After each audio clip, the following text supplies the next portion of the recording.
Hello दोस्तों, इससे पहले के वीडियो में हम लोगों ने बात किया हुआ था आरबीआई की स्थापना कब हुई थी, आरबीआई के क्या क्या कार्य हैं और RBI reserve bank of India कब भारत सरकार के अधीन आई हुई थी।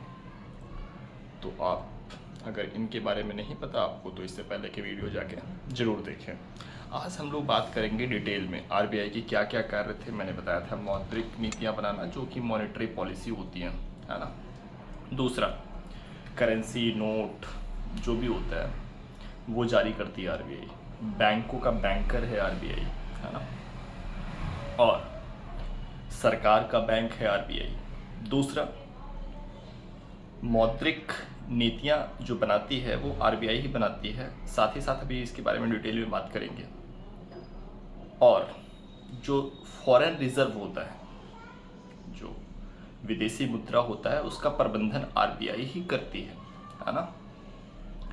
और जब कहीं से बैंकों को लोन नहीं देता है कोई, जैसे कॉल मनी मार्केट में नहीं मिल रहा है, तो अंतिम ऋणदाता के रूप में आरबीआई अपना कार्य करती है।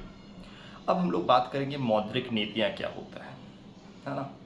मौद्रिक नीतियाँ ऐसे समझिए कि मार्केट में कितना पैसा जाना है ना, मार्केट में कितना पैसा सप्लाई करना है, इसे कैसे नियंत्रित किया जा सकता है, इसे कौन बताता है?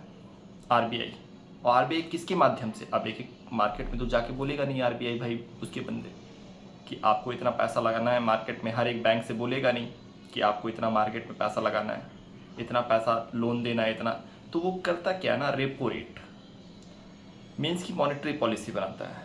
मॉनेटरी पॉलिसी के माध्यम से वो पैसा मार्केट में ले जाने को नियंत्रित करता है ना।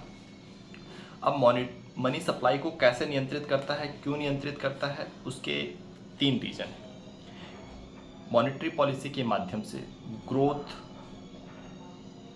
है ना, ग्रोथ कैसा होना चाहिए, इन्फ्लेशन कैसा होना चाहिए, और इंटरेस्ट रेट जो बैंक से आप लेने जाते हो, होम लोन, कार लोन, तो ये इंटरेस्ट रेट आरबीआई ही डिसाइड करती है, ठीक है।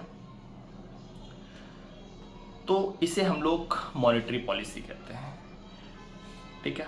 मॉनेटरी पॉलिसी 2 टाइप्स का होता है। कौन कौन सा?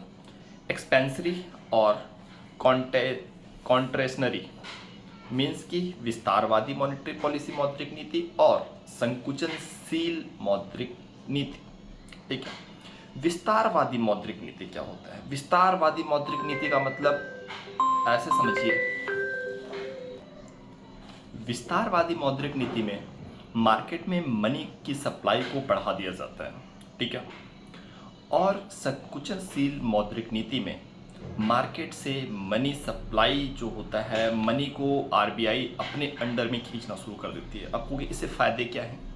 अगर मान लो ऐसे समझो कि मार्केट में अगर पैसे को, सप्लाई को बढ़ा दिया जाए तो ग्रोथ बढ़ेगा, ठीक है। और क्या हो सकता है? महंगाई भी बढ़ सकती है, मैंने कहा ग्रोथ बढ़ेगा ही बढ़ेगा। और अगर संकुचनशील को देखा जाए तो संकुचनशील में क्या होता है? जब महंगाई बढ़ रही होती है, इन्फ्लेशन हो रहा होता है, तो RBI repo rate, term repo rate, ये सब क्या होता है अभी हम लोग बात करेंगे।